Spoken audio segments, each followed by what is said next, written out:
Donc, pour finir, Inno cherche toujours la tête dans les étoiles, donc on vous en a mis un peu plein la vue, et les pieds dans la glaise. Donc, on va retourner les pieds dans la glaise avec deux sujets. Un sujet très difficile, très embêtant, mais que vous devez aborder, c'est celui-là. Et un autre sujet où vous pourrez repartir avec vous, potentiellement sur des pistes managériales qui sont prouvées. Donc, cybersécurité de la menace digitale à la menace physique. Okay, donc, j'espère que vous lisez The Economist, hein, c'est le seul journal qui mérite d'être lu de A à Z. Et donc, il y a 2 mois, il y avait un numéro spécial dans lequel on lisait, et vraiment c'est la référence, hein, donc il ne faut pas qu'il raconte des conneries, que la doctrine militaire américaine est en train de changer et que le Pentagone a demandé officiellement permission à Donald Trump d'utiliser l'arme nucléaire en cas de cyberattaque. D'accord? Vous m'avez entendu. Donc, vous avez entendu parler de la Corée, il y a des hackers là-bas, ils sont assez forts. Pourquoi? Eh bien, tout simplement, en cas de cyberattaque, et s'ils font tomber le grid, l'électric grid américain, ils ne sont pas sûrs que 5 minutes après, s'ils disent au président appuie sur le bouton rouge, c'est les prémices d'une attaque, ils ne sont pas sûrs que le bouton rouge, il marche. Et tout le principe de la dissuasion nucléaire qui nous a donné une paix relative au cours des 50 dernières années, c'est le principe de la destruction mutuelle assurée. Donc si tu m'envoies l'arme, avant qu'elle arrive chez moi, moi j'ai appuyé sur un bouton et toi aussi tu meurs. Et là, potentiellement, c'est plus le cas. Parce que tu me fais une cyberattaque, j'ai un doute, j'attends un petit peu trop, et ensuite mon système, moi l'américain, je ne suis pas sûr que ça marche. OK? Donc ça commence à être assez sérieux, et je ne sais pas si vous savez, donc tout ça, ça a commencé en 2010, vous vous rappelez, à l'époque on était contents, Stuxnet, la CIA a cassé la gueule aux Iraniens, ils ont infecté toutes les armoires Siemens qui commandaient les centrifugeuses d'uranium, et donc ça leur a mis 3 ans, 90% du pays était infecté, hein, ils n'avaient pas l'internet là-bas, mais un jour un gars qui travaillait dans ces trucs-là est arrivé avec sa clé USB, il l'a remis dans l'ordinateur et ça y est, c'est parti. Donc le virus était installé dans les centrifugeuses, donc ils ont fait ça avec les Israéliens, et puis un jour ils ont dit, on fait passer les centrifugeuses à 3 fois le nominal, 4 fois le nominal, et toutes les centrifugeuses étaient par terre, cassées. On a gagné, c'est superbe. Très bien, et ce qui se passe après, c'est que tous les hackers de la Terre ont compris la méthode et le font. OK? Donc c'est l'histoire de la NSA. La NSA a sorti tous les secrets des militaires américains en termes de hackage, etc. Donc le bon vieux phishing scam, vous savez, c'est ce qu'on vous dit quand vous êtes dans une grande banque ou dans une grande boîte. Surtout, tu n'ouvres pas la pièce jointe, bon, donc parce que ça va introduire des trucs chez vous. Vous ne faites pas, maintenant, on a les fileless attaques, donc vous n'avez même pas besoin de cliquer sur la pièce jointe, d'accord? Il y a un petit truc, on va vous expliquer ça. Donc, ça commence à être assez sérieux. Et il y a des remèdes à prendre. Donc, grosso modo, les phishing, 13% en 2007 ont été successful dans l'industrie. OK? Et donc, il y a eu 1,1 million d'attaques par trimestre. Donc, quand on va en Israël tous les ans, on emmène des dirigeants. Et en Israël, il y a 1 an et demi, ils nous disaient la moitié des accidents industriels que vous lisez dans la presse, c'est des cyberattaques. Et là, cette année, ils n'avaient pas trop le moral. Ils disaient l'attaque a vraiment l'avantage. Donc, on a du mal. Et on essaye maintenant de mettre des moteurs d'intelligence artificielle qui vont repérer l'évolution probable des virus et des attaques auxquelles on aura à faire face. D'accord? Donc je vous rappelle que votre antivirus, c'est sympathique, hein, ça engraisse McAfee, etc. Mais ça ne sert à rien, okay? Parce que c'est toujours des listes positives de virus. Et les virus, ça porte bien son nom, ça évolue comme des petites dettes. Et puis donc le virus que vous aurez demain matin, même si vous avez mis votre virus ce soir, il est légèrement différent, etc. Donc c'est une énorme industrie. Alors, on va réviser les classiques, mesdames et messieurs. Vous pouvez gagner des dîners en ville. Hein. Dites-moi combien on dépense au niveau de la planète, les chiffres officiels, pour la guerre, en pourcentage du PNP, pour la R&D et pour la cyber, aussi bien la cyberattaque et la cyberdéfense. Donc les premiers chiffres, vous connaissez, 2,2%. C'est pour ça que les Américains ils disent « Nous, on dépense beaucoup plus et vous, vous devriez dépenser au moins 2%. » Bon, on n'y est pas. Alors bien sûr, il y a des overlaps. La R&D mondiale, c'est aussi 2,2%. Facile à retenir. Et on y va. 4%. OK, 2015. 7%. 2021. OK? Donc voilà, donc c'est un gros sujet, c'est un gros problème. On n'en parle pas parce qu'on ne veut pas faire peur aux citoyens consommateurs. Je vous rappelle, le nuage de Tchernobyl, il s'est arrêté à la frontière. Et à Toulouse, c'est une réaction chimique qui a fait tout péter. Ça, il ne faut pas le dire, mais c'est pas vrai. Donc voilà. Donc, on ne veut pas faire peur aux gens, donc on ne va pas faire des théories de complot, mais il y a quand même des vérités premières. Et on va maintenant voir qu'on passe à une deuxième phase de la cybersécurité. Vous vous rappelez, avant la cybersécurité, c'était facile, c'était le bon vieux temps. Oh, on m'a piqué mon info, ouais, on m'a fait tomber mes systèmes d'information, on m'a piqué de l'argent dans la caisse. Hein, la Banque mondiale, la Banque centrale. Je ne sais pas si vous savez, mais les banques aujourd'hui, bon, allez, c'est 2-3% de provision pour tout l'argent qu'on leur pique. Mais on met ça dans les tarifs, on dit, mais non, monsieur Petit, pas de problème avec la carte bleue, il n'y a pas de problème, on est couvert, vous êtes assuré, donc voilà. Donc c'est mutualisé, c'est assuré. Okay, et sachez aussi que dans l'histoire de l'humanité, l'homme est ainsi fait que l'on tolère 5% de truands. Okay, de tout temps. Donc 5% du PNB, ça va. Et regardez ça, vous allez lire toutes les statistiques de la criminalité dans les villes, elles sont toutes en baisse. Ouais, je suis le maire de New York, regardez mes chiffres. Je suis le maire de Paris, regardez mes chiffres, etc. Pourquoi? Parce que tous les gens ont compris que, premièrement, il n'y a plus rien à voler chez vous, parce que votre système audio-vidéo, il est obsolète dans 12 mois, donc personne ne va y aller.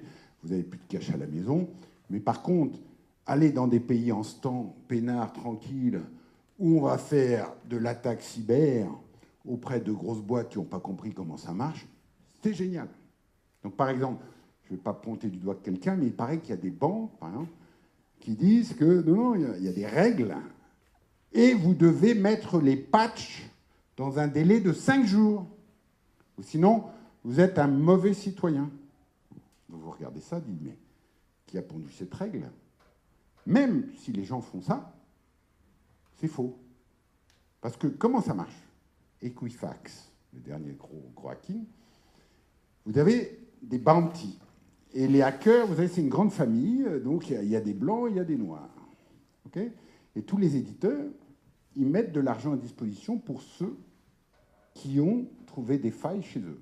Donc il y a les chevaliers blancs qui disent « Tiens, j'ai trouvé une faille ». L'éditeur, il dit « Merci, merci, voilà ton paquet de pognon ». Il met le correctif, très vite, il sort le patch, et il dit à tout le monde « Mettez le patch ». D'accord? Le hacker, au pays du stand, il se réveille le matin, il dit « Ah, regardons les patchs. 14.2.3 Equifax. » Il va dans le dark web, et là, ils ont des grandes bases de données. Il dit, qui utilise le 14.2.3 de Equifax? Et il y va. Saint-Gobain, SNCF, les hôpitaux machin. Oh, ces mecs-là, ils ne vont pas mettre les patchs avant 48 heures. Donc j'ai le temps d'aller prendre un café, et je pénètre chez eux, je mets un petit flitching, etc. etc. OK? Donc il n'y a pas beaucoup de solutions qui marchent aujourd'hui. C'est-à-dire qu'il faut pratiquement, moi ce que je dis à tous mes ex-collègues DSI, si vous avez encore des PC chez vous, c'est que vous n'avez rien compris. Donc plus de PC, uniquement des Chromebooks, des dumb terminaux, et puis vous donnez ça à des professionnels, et puis vous n'avez pas le choix. Donc ça, c'est la cyber, mais c'était la cyber d'hier. Alors, on va voir la cyber d'aujourd'hui, on s'attaque à la personne physique. Alors, une belle définition, hein, ce que j'aime bien. Make sure the system work as intended and only as intended. Costaud, ça. Hein, et puis, je vous rappelle qu'avec la RGPD, vous êtes obligé. Traitement par traitement. Alors, pourquoi dans l'industrie on a un problème? Il était une fois, dans les années 70, la robotisation. Donc on a mis des grosses machines, vous savez, avec des commandes numériques, hein, quand vous étiez à l'école. OK? Et puis ensuite, on a dit, non, mais on veut centraliser tout ça, donc on va mettre les fameux SCADA. OK? Système de collecte automatique de data. Et le plus gros SCADA qu'il a fait, Siemens. Et qu'il a hacké la CIA. Donc, le moindre petit hacker au fin fond du Kazakhstan, il sait hacker un SCADA Siemens. OK? Alors, au début, dans les usines, on avait un robot, puis on avait mis un SCADA. Puis on s'est dit, non, non, en big data, on a des robots. Et puis il y a quelqu'un en corporate qui a dit, les gars, j'ai une idée, on va faire du big data avec de la preventive maintenance, et moi, je vais accéder tous les robots et remonter tout ça, etc. Et ce faisant, on a créé, soi-disant pour faire l'industrie 4.0 de maintenance préventive, etc., on a créé un affreux gruyère qui est terrible. Alors ça, c'est un... Vous ne voyez pas très bien le slide, mais grosso modo, votre robot, et il a deux systèmes de contrôle. Il y a un système local et il y a un système global. Donc un mec qui a fait un peu d'informatique, il dit, mais c'est pas possible ça. Vous avez deux systèmes, et puis vous avez 2 fois plus de failles, et puis vous avez tout un système qui n'est pas patchable. D'accord? Donc ça veut dire quoi? Donc il a fait cette étude, on a fait un podcast là-dessus, et grosso modo, ils ont montré qu'il y a 80 000 systèmes à travers le monde. Hein, vous imaginez 80 000 usines. Avec généralement pas d'authentification dans ces systèmes, pas d'encryption, le software vieux et obsolète, pas de code signing. Le code signing, c'est je reconnais qui est en train de m'adresser la parole, etc. Donc tout ce que vous avez dans une IT normale, dans une industrie, vous ne l'avez pas. Des interfaces non sécurisées, pas de segmentation, pas de monitoring. Vous savez, le monitoring, c'est quand même pas mal.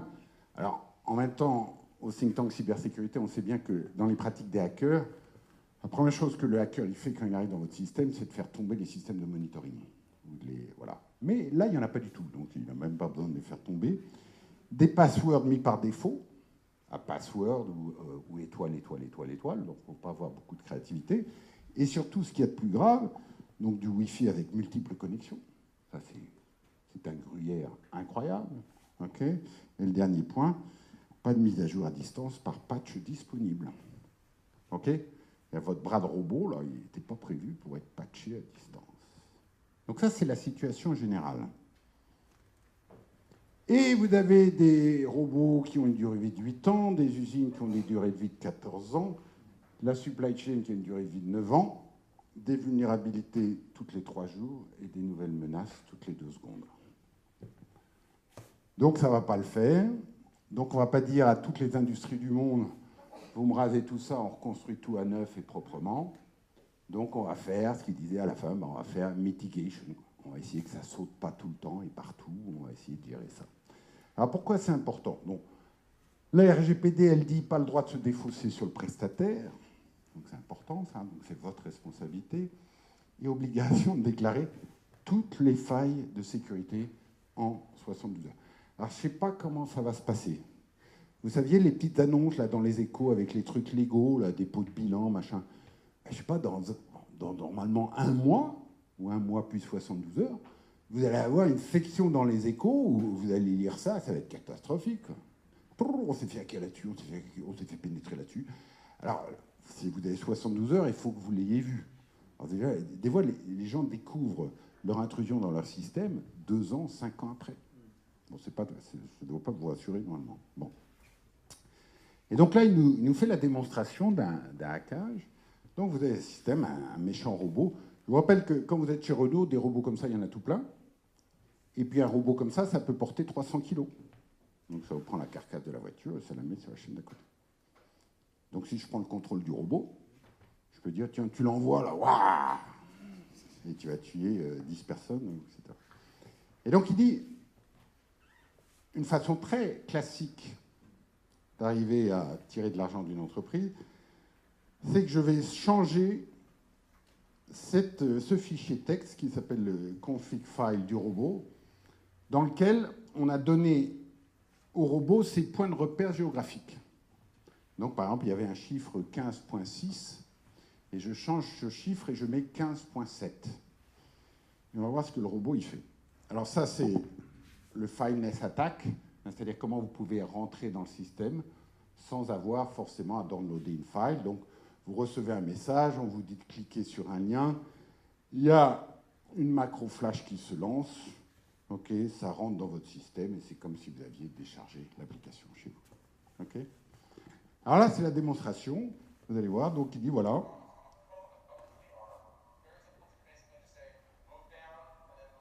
Donc il vous montre les systèmes de programmation. D'accord. Donc là, il a fait un robot, il lui a fait dessiner un truc sur un genre d'iPad. Et puis là, il va changer le fichier de configuration qu'on a dit. Et grosso modo, vous ne voyez pas la différence. OK? Mais la pièce, vous imaginez une aile d'avion, bon, bah, elle va être déformée de quelques millimètres en bout d'aile. Donc si vous n'avez pas un système de qualité contrôle hyper performant, potentiellement, vous allez envoyer ces morceaux défaillants à votre client final et potentiellement l'avion il va se cracher parce que c'était quand même assez critique. OK?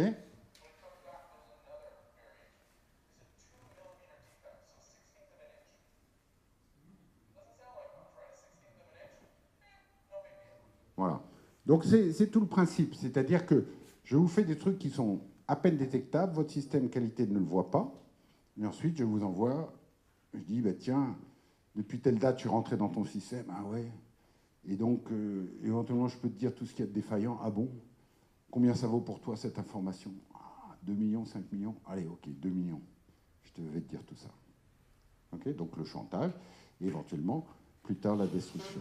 Alors, ce qu'il y a d'affolant, vous voyez, donc, il y a des tas d'études, et quand on regarde ces études, donc, il parle de 80 000 systèmes qui sont à risque, et donc c'était des sondages parmi toutes les industries, et là, il y a des trucs complètement affolants.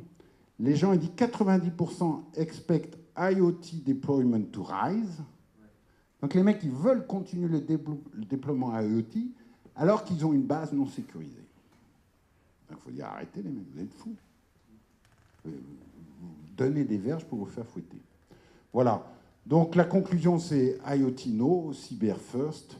Et après, quand tu es très bon en cyber, éventuellement, tu feras de l'industrie 4.0. Mais ça, c'est énorme. Alors, il y a des acteurs qui essayent de se positionner là-dessus, mais le travail est colossal. Voilà. Donc, nous, on va en Israël, et je vais vous montrer un peu comment les boîtes israéliennes vous accueillent. Israel Electric Corporation. Israël, c'est un petit pays, 8 millions d'habitants, il y a 3 centrales en Israël. D'accord? Et Électricité d'Israël, ils ont 110 personnes qui travaillent en cybersécurité. Donc vous mettez ça à l'échelle d'EDF avec le nombre de centrales, c'est-à-dire chez EDF, il faudrait environ 1000 personnes qui travaillent en cybersécurité. Et donc, ils vous regardent droit dans les yeux, ils disent bah, vous êtes un industriel, vous êtes du blanc, vous ne faites pas des trucs noirs, vous n'allez pas piquer de l'information chez vos concurrents. Oh, je fais du blanc. Bon, ben, on va vous aider, parce que c'est le maillon faible. Si vous êtes faible, tout le monde est faible. Et notamment, on a monté la cybergym. Et cybergym, c'est obligatoire. Alors notre COMEX, là, ils sont là, vous voyez, c'est les membres du COMEX. Une fois par mois, on leur fait faire de la cybergym, 3 heures. Alors des fois, c'est de façon surprenante. On les appelle à 4h30 du matin en disant oh, we received such a threat, and things like that. The guy is asking 50,000 and on the white. Voilà. Le mec, il doit prendre sa décision. Bon, on paye les 50 000, on ne paye pas les 50 000. Donc, ils lui font jouer tout le scénario pendant 3 heures, puis ensuite, il débrief. Il dit, tu as eu raison de payer les 50 000. Toi, en termes de com, tu n'aurais pas dû répondre aussi vite, tu aurais dû attendre un peu vis-à-vis de l'attaque, etc., etc. Et ensuite, ils disent, bon, ben, venez faire de la cybergym avec nous. Voilà. Donc, on y va tous les ans, on y va pour ça. C'est important comme sujet. Hein, c'est un peu plus important que de savoir que BNP passait de 3,1% de taux de fraude à 3,2% de taux de fraude. Que si vous habitez près d'une unité où il y a du chlore, où il y a de la chef, c'est quand même des trucs assez sérieux.